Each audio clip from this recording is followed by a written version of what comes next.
Hello YouTube, and welcome back to No Stream Available, the worst channel in all of YouTube, as you well know, guaranteed. Where if you know, then you know. And we're back with Carl's multi-mode 2, and yeah, that's where we are with it. Now then, I wanted to make this video as I'm in process of disassembling it, to talk about these particular Cybernet radios. If you remember in the first video, I touched on that I knew what was going off, why this face was loose,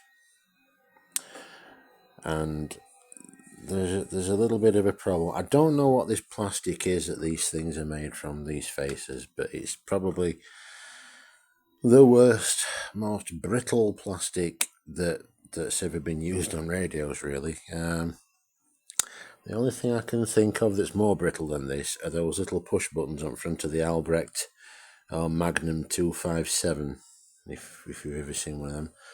They didn't stick around very long. They went extinct as quickly as fucking stupid Magnum S9s did. So yeah, which is a good thing. Thank the fucking Lord. Even though the 257 wasn't a bad little radio, it's just the little buttons used to be mounted on like a little sprue, and that sprue would snap, and then what you're going to do? Your button's falling off, that's it, tough shit. So, done and dusted. Now then, if I can zoom in here,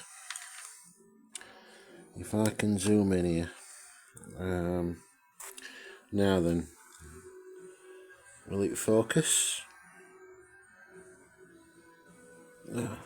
Might be focusing. Yeah, shit camera, shit channel, I did warn you, but you're sat here watching it, so hey, that's on you. Anyway, now then, you see here what's happened. These tabs, hold on a second.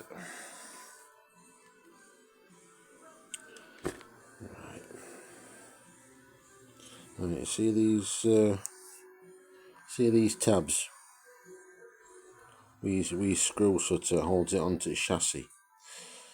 Now what happens is these screws are countersunk, and sometimes people tighten these screws too tight, and the countersink is deeper than it really needs to be, and then the screw goes down further than it should, and it splits the plastic. You see how the plastic's split there like that?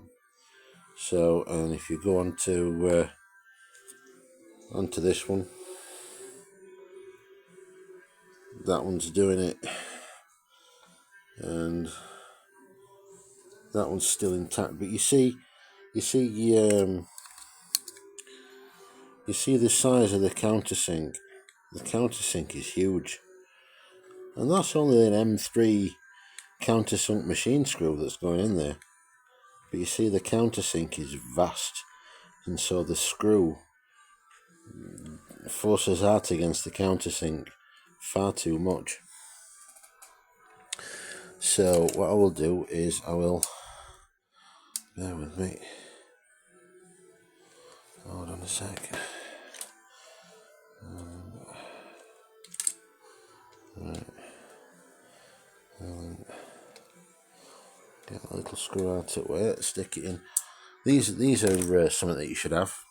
Have a little magnetic tray, holds onto all your screws and stuff. So now then, if we take this face off, we can have a look at some of its other problems. So, right, now then, we'll slide the chassis over there for a bit. Now, in fact, there you go. There you go, that tab is completely separated. That tab's completely separated, so I'll try and reattach it. It's not always that successful, so stick that little ramek in there so we don't lose it, and then yeah, but yeah, that one's just completely let go. That's how tired that one was, and that gives you a better look at this face. It's had a tough old life, this thing. So yeah, typical abused CB radio. It's a shame. Ooh. And if you look here, we've got cobwebs. So get all that out of here as well. So yeah, that's where we are. Another problem with this front as well is, I'll try and show you under this little LED lamp. Where is it? That's there. Don't know if you can see, but it's also cracked. See that crack? If you push that crack, you can open it up, so it's literally cracked all the way through, and it's cracked onto the back as well. So in fact, you can just see it. If this fucking camera focuses. So yeah, this face is going to take quite a lot of work, but it's worth doing. It's worth doing. They all deserve to be saved, and save it we will. So I'm not sure this is going to, because it's quite late at night here in Manchester, England. It's 11 o'clock at night. Ooh. It's 11 o'clock at night, and yeah, so that's it. It was a real bugger to take to pieces. The twin gang pots for the clarifier, coarse and fine, and the volume and squelch. The outer collars, the center ones, the small controls, they just slot on to like a D shaft, perfectly fine. But then the outer ones are on like a smooth circular shaft, and they in fact that pot's been replaced actually. The what is it? They just they've got like little set screws that hold them on. In fact, no, it's not. It's that one that's been replaced. It's that one. That's the one that's been replaced. So yeah, they have little set screws, and this radio has been exposed to damp or moisture or what have you. I mean, you've only to see by all rust on casing that it's been in a damp environment or something, which is a terrible shame. But it's not too far gone. And so yeah, and them little set screws in them twin gang pots were so difficult to get out. I must have been at it about 40 minutes trying to get them little screws out.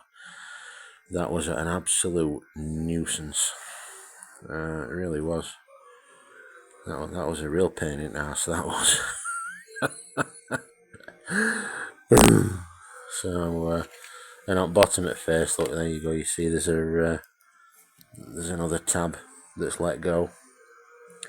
So I will reattach what I can, and reinforce the others that are left behind. That's just Cybernet radios. Every radio has its weak points. They all do, and unfortunately for these radios, the weak point is that these faces are really brittle, and the screen printing is really quite thin, and it wears through. Whereas, like on, say, if you've got a Cobra or a Stalker or something, you end up with knackered chrome that you can't really do much with. So yes, what do you do? So that's where we are. So I'm a little bit busy tomorrow, so I might not get back to my desk tomorrow, but I will be back probably Wednesday or Thursday with another video for you, and we'll see what we've managed to achieve. But yeah, There you go. See that? So what I will probably do with that crack is I will probably reinforce it from behind and sort of like try and plastic weld it and sort of like melt something into it to reinforce it. And then that crack on top, what I will do is I will, moving on, that crack on top, what I'll do with that is I'll probably make it into like a groove so that I can fill it properly. So it'll be like reinforced front back and then filled front top, if you know what I mean, from front. And I'm gonna have to try and get this this LED lens out here because that's absolutely battered. So chances are probably I'll do that by using hot water. Probably use hot water, soak it in some hot water and get that out of there, so that we can buff it properly and restore that properly. So because that's one of the endearing things about these radios is that sort of bit of a lilac sort of purple crimson tint to their LEDs and such. I quite like that. There's a lot of things about these radios I like. I just love them. I know I keep saying it, but yeah, I do love a nice Cybernet sidebander, and this will be a nice one. But if we look inside, if we look under hood, we can see it's had some modifications carried out. But I don't know much about that. I don't know what this is here and stuff, and crystals here dotted around. It's probably your old school sort of EEPROM style expansion like we used to do back in the day. Nowadays you can go to Gerhard Maurer at funkservice.at. That's Gerhard Maurer at funkservice.at. Hello Gerhard. And yeah, and you can get a much cleaner and tidier way to put extra modes or extra bands onto a radio than doing this kind of stuff. As you can see, there's a lot of stuff been changed in here, and that's what's inside one of these. There's your VCO block lock, and that can what is it? That can be problematic as they get older.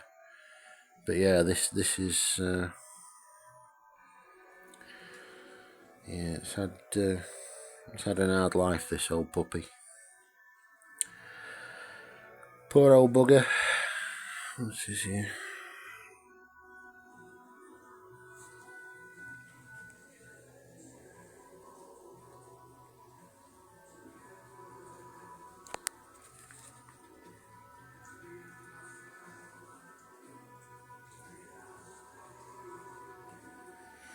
If anybody knows what that is, that chip, I think that's probably EEPROM. So yeah, but that's where we are. Oh, chassis bent it back. Looks like it's been dropped or something. So I will straighten that. Speaking of iGains, here's an iGain 3 that face that I use as a bench cookie. So yeah, that's where we are. That's it for now. So we've got it stripped down to its vest and pants, and yeah, we'll see what else we can achieve. Let's get this face done and get them casings done. All fresh screws, get them original thumb screws all buffed up nice and what have you. And yeah, we'll what is it? We'll make a nice radio out of this. Get that bracket made for it. So yeah. Wish me luck. Anyway, that's about it from me because it is getting late now. It's probably about 11:30, something like that, 11:15. And if I don't get to bed soon, I will turn into a pumpkin. Or I might have turned into a dickhead. I'll turn into a dickhead if I don't go to bed soon. So, yeah, that's what I'll do. Anyway, that's me. This is old Gromit Nobbit, no stream available. You know what to do. Drop a comment in the section below, like and subscribe, and yeah, do all that good stuff. And yes, there you go. Cheerio, YouTube. Silly.